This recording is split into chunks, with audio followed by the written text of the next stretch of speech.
नमस्कार भाई लोग, कैसे हो आप लोग? उम्मीद करता हूँ आप लोग बढ़िया होंगे और आपकी यूपी होम गार्ड की तैयारी भी बहुत बढ़िया चल रही होगी।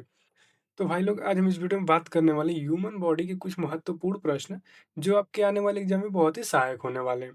तो आइए शुरू करते हैं बिना किसी देरी के। देखते हैं हमारा पहला प्रश्न क्या दिया हुआ है। पहला प्रश्न दिया हुआ है, मानव शरीर की सबसे बड़ी मांसपेशियाँ कौन-सी होती है?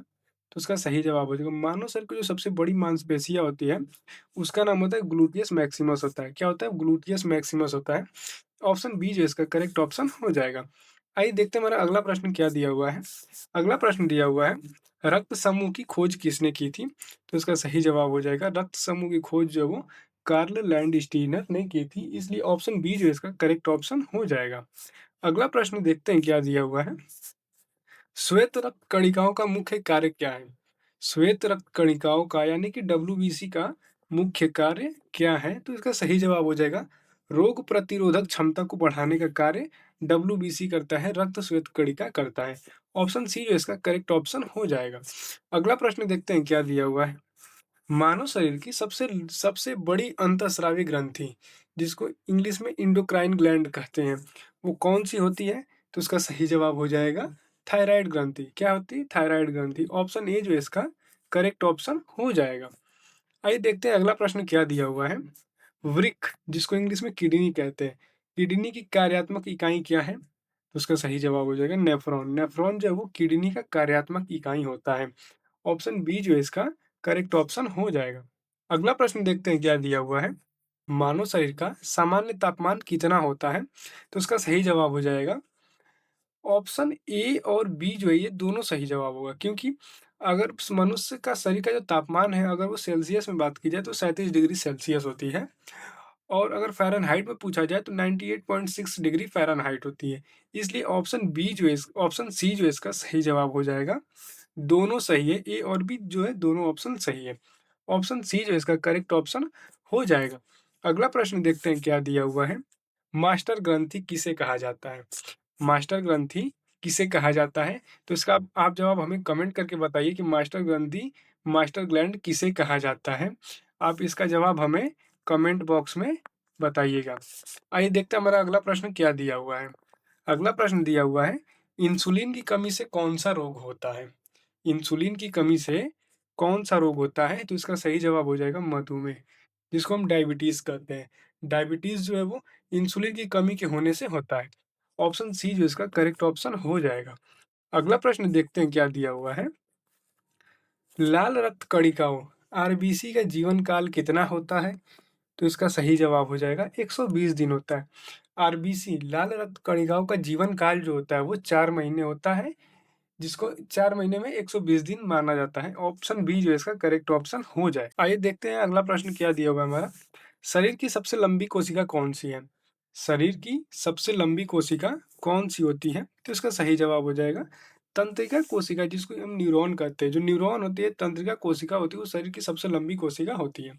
ऑप्शन सी जो इसका करेक्ट ऑप्शन हो जाएगा। अगला प्रश्न देखते हैं क्या दिया हुआ है। हृदय में हृदय से शरीर के अंगों तक शुद्ध शुद्ध रक्त ले जाने वाली वाहिकाएं क्या कहलाती हैं? हृदय से शरीर के अंगों तक शुद्ध रक्त ले जाने वाली वाहिकाएं जो होती हैं, उसको हम क्या कहते हैं? तो इसका सही जवाब हो जाएगा, उसको हम धमनी कहते हैं और इंग्लिश में आर्टरीज कहते हैं। क्या कहते हैं? धमनी कहते हैं, इंग्लिश में इसको आर्टरीज भी कहते हैं। ऑप्शन बी जो इसका करेक्ट ऑप्शन हो जाएगा। आइए देखते हैं अगला प्रश्न क्या दिया हुआ है।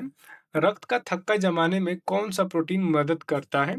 तो उसका सही जवाब हो जाएगा रक्त को थक्का जमाने में जो प्रोटीन मदद करता है उसका नाम होता है फाइब्रोनोजेन होता है। ऑप्शन ए जो इसका करेक्ट ऑप्शन हो जाएगा। अगला प्रश्न देखते हैं क्या दिया हुआ है। वयस्क मनुष्य के शरीर में कितना रक्त होता है? एक वयस्क मनुष्य के शरीर में कितना रक्त होता है? और आप इसका जवाब जो हमें कमेंट करके बताइए कितना होता है। अब देखते हैं हमारा अगला प्रश्न क्या दिया हुआ है। मानव शरीर की दूसरी सबसे बड़ी ग्रंथि कौन-सी है? तो इसका सही जवाब हो जाएगा अग्नाशय, जिसको हम पैनक्रियाज कहते हैं। अग्नाशय जो मानव शरीर की सबसे बड़ी ग्रंथि, दूसरी सबसे बड़ी ग्रंथि होती है। ऑप्शन बी जो इसका करेक्ट ऑप्शन हो जाएगा। अगला प्रश्न देखते हैं क्या दिया हुआ है। आरएच फैक्टर का संबंध किससे है? तो इसका सही जवाब हो जाएगा आरएच फैक्टर का संबंध जो होता है वो रक्त से होता है। किससे होता है? ब्लड से होता है, रक्त से होता है। ऑप्शन बी जो इसका करेक्ट ऑप्शन हो जाएगा। अगला प्रश्न देखते हैं क्या दिया हुआ है। पीत, पीत जो है इसको हम इंग्लिश में बाइल कहते हैं, वो कहाँ जमा होता है? तो इसका सही जवाब हो जाएगा पीत जो है पित्ताशय में जमा होता है, इसको इंग्लिश में हम गॉल ब्लैडर कहते हैं। ऑप्शन बी जो इसका करेक्ट ऑप्शन हो जाएगा। अगला प्रश्न देखते हैं क्या दिया हुआ है। मनुष्य की लार किसके पाचन में सहायक होती है? तो मनुष्य की लार जो होती है वो स्टार्च के सहायक में, जिसको हम कार्बोहाइड्रेट होता है, उसके पाचन में बहुत ही सहायक करती है। ऑप्शन बी जो है इसका करेक्ट ऑप्शन हो जाएगा। अगला प्रश्न दिया हुआ है, शरीर में ऑक्सीजन का परिवहन किसके द्वारा होता है? तो शरीर में जो ऑक्सीजन का परिवहन है वो हीमोग्लोबिन के द्वारा होता है। किसके द्वारा होता है? हीमोग्लोबिन के द्वारा होता है। ऑप्शन सी जो इसका करेक्ट ऑप्शन हो जाएगा। अगला प्रश्न दिया हुआ है, शरीर की सबसे बड़ी धमनी कौन सी है? शरीर की सबसे बड़ी धमनी जो है वो महाधमनी है, जिसको हम एओर्टा कहते हैं। क्या कहते हैं? एओर्टा कहते हैं इंग्लिश में, और हिंदी में इसको महाधमनी कहते हैं। ऑप्शन ए जो है इसका करेक्ट ऑप्शन हो जाएगा। अगला प्रश्न दिया हुआ है, बुढ़ापे में कौन सी ग्रंथि गायब हो जाती है? तो बुढ़ापे में जो ग्रंथि गायब होती है उसका नाम हमें आप कमेंट करके बताइए कि बुढ़ापे में कौन सी ग्रंथि गायब हो जाती है। आइए देखते हैं हमारा अगला प्रश्न क्या दिया हुआ है। अगला प्रश्न है, बुद्धि का केंद्र, सेंटर ऑफ इंटेलिजेंस किसे कहा जाता है? तो इसका सही जवाब हो जाएगा सेरिब्रम को, जिसको हम प्रमस्तिष्क कहते हैं, उसको हम सेंटर ऑफ इंटेलिजेंस कहते हैं, बुद्धि का केंद्र कहते हैं। ऑप्शन सी जो इसका करेक्ट ऑप्शन हो जाएगा। अगला प्रश्न देखते हैं क्या दिया हुआ है। इलेक्ट्रोइंसेफलोग्राम ईईजी का प्रयोग किसकी गतिविधि दर्ज करने के लिए किया जाता है? तो इसका सही जवाब हो जाएगा ईईजी का प्रयोग जो है वो किसकी गतिविधि का नाप किया दर्ज करने के लिए किया जाता है? तो मस्तिष्क की गतिविधि को किया जाता है। ऑप्शन सी जो इसका करेक्ट ऑप्शन हो जाएगा। अगला प्रश्न देखते हैं क्या दिया हुआ है। मानव शरीर में जल की मात्रा कितनी होती है? तो मानव शरीर में जो जल की मात्रा होती है वो 65 से 80% होती है। कितनी होती है? 65 से 80% होती है। ऑप्शन बी जो इसका करेक्ट ऑप्शन हो जाएगा। अगला प्रश्न दिया हुआ है, मनुष्य के रक्त में कौन सी धातु पाई जाती है? तो मनुष्य के रक्त में जो धातु है वो लोहा धातु पाई जाती है। कौन सी धातु? लोहा पाई जाती है। ऑप्शन डी जो इसका करेक्ट ऑप्शन हो जाएगा। अगला प्रश्न देखते हैं क्या दिया हुआ है। गुणसूत्रों, जिसको हम क्रोमोसोम्स कहते हैं, उसकी संख्या मानव शरीर में कितनी होती है? तो इसका सही जवाब जो, और टोटल संख्या की बात की जाए तो टोटल 46 होती है, और ये जो होती है वो जोड़े में होती है।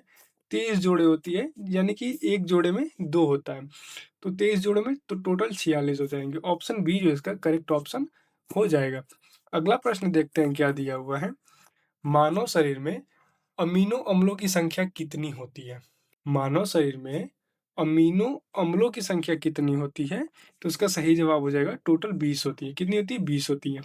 ऑप्शन बी जो इसका करेक्ट ऑप्शन हो जाएगा। अगला प्रश्न देखते हैं क्या दिया हुआ है। ईसीजी का प्रयोग किस अंग की जांच के लिए किया जाता है? तो इसका सही जवाब हो जाएगा हृदय की जांच के लिए किया जाता है। ईसीजी का प्रयोग जो है वो हृदय की जांच के लिए किया जाता है। ऑप्शन बी जो इसका सही जवाब हो जाएगा। अगला प्रश्न देखते हैं क्या दिया हुआ है। शरीर की सबसे छोटी ग्रंथि कौन सी है? तो शरीर की जो सबसे छोटी ग्रंथि होती है उसका नाम पिट्यूटरी ग्रंथि है, जिसको हम पीयूष ग्रंथि भी कहते हैं। क्या कहते हैं? पिट्यूटरी ग्रंथि या फिर पीयूष ग्रंथि कहते हैं। ऑप्शन बी जो इसका सही जवाब हो जाएगा। अगला प्रश्न दिया हुआ है, मनुष्य के शरीर में हड्डियों का मुख्य घटक क्या है? मनुष्य के शरीर में हड्डियों का मुख्य घटक जो है वो कैल्शियम होता है। हालांकि फास्फोरस भी होता है, लेकिन सबसे अगर मुख्य घटक की बात की जाए तो वो कैल्शियम होता है। तो ऑप्शन बी जो इसका करेक्ट ऑप्शन हो जाएगा। अगला प्रश्न दिया हुआ है, घुटने की हड्डी को किस नाम से जाना जाता है?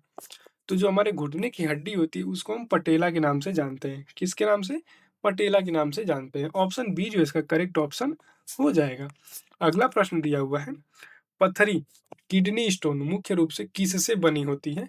तो इसका सही जवाब हो जाएगा, जो हमारे पेट में पथरी हो जाती है, किडनी में पथरी हो जाती है, तो वो किस चीज से बनी होती है? तो कैल्शियम ऑक्सलेट से बनी होती है। किससे?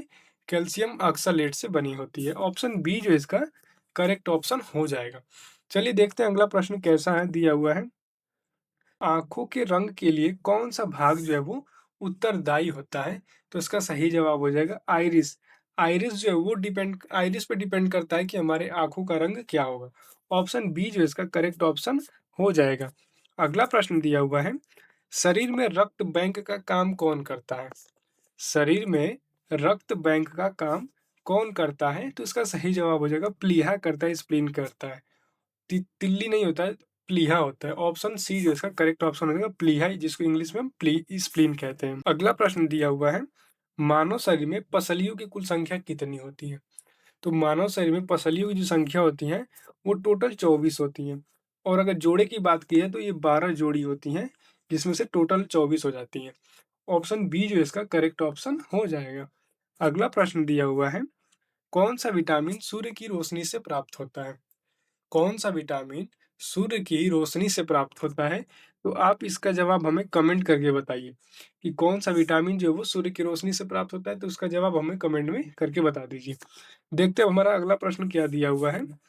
पाचन नली की लंबाई लगभग कितने फीट होती है? पाचन नली की जो लंबाई होती है वो लगभग कितने फीट होती है? तो इसका सही जवाब हो जाएगा 32 फीट होती है, लगभग 32 फीट तक होती है। ऑप्शन सी जो इसका करेक्ट ऑप्शन हो जाएगा। अगला प्रश्न दिया हुआ है, टीबिया हड्डी किस शरीर के किस भाग में होती है? टीबिया हड्डी जो होती है वो शरीर के किस भाग में होती है? तो शरीर के पैर वाले भाग में होती है। ऑप्शन सी जो इसका करेक्ट ऑप्शन हो जाएगा। अगला प्रश्न दिया हुआ है, दांतों का बाहरी आवरण क्या कहलाता है? तो दांतों का जो बाहरी आवरण होता है उसको हम एनामेल के नाम से जानते हैं। और एनामेल जो हमारे शरीर के ह्यूमन बॉडी का सबसे कठोर पदार्थ होता है। ऑप्शन बी जो इसका करेक्ट ऑप्शन हो जाएगा। अगला प्रश्न दिया हुआ है, मानव शरीर में पंपिंग स्टेशन का कार्य कौन करता है? तो मानव शरीर में जो पंपिंग स्टेशन का कार्य करता है वो हृदय होता है। ऑप्शन सी जो इसका करेक्ट ऑप्शन हो जाएगा। अगला प्रश्न दिया हुआ है, रक्तचाप मापने वाले यंत्र को क्या कहते हैं? तो इसका सही जवाब आप हमें कमेंट करके बताइए कि रक्तचाप मापने वाले यंत्र को हम क्या कहते हैं? तो इसका जवाब हमें कमेंट बॉक्स में चाहिए। तो दोस्तों इस वीडियो में हमने अपने 40 प्रश्न कंप्लीट किए हैं। कितने? 40 प्रश्न कंप्लीट किए हैं। और इसमें से मैंने आपको कुछ क्वेश्चन दिए हैं करने के लिए, जो आप हमें कमेंट करके बताइएगा। और आप इस 40 में से कितने का सही जवाब दिया है, आप हमें कमेंट करके ये भी बता दीजिए। और हाँ, अगर आपको वीडियो पसंद आई हो, तो आप वीडियो को लाइक करिए, अपने दोस्तों के साथ शेयर करिए और सब्सक्राइब करना ना भूलिए। अब मिलते हैं अपने नेक्स्ट वीडियो में। जय हिंद।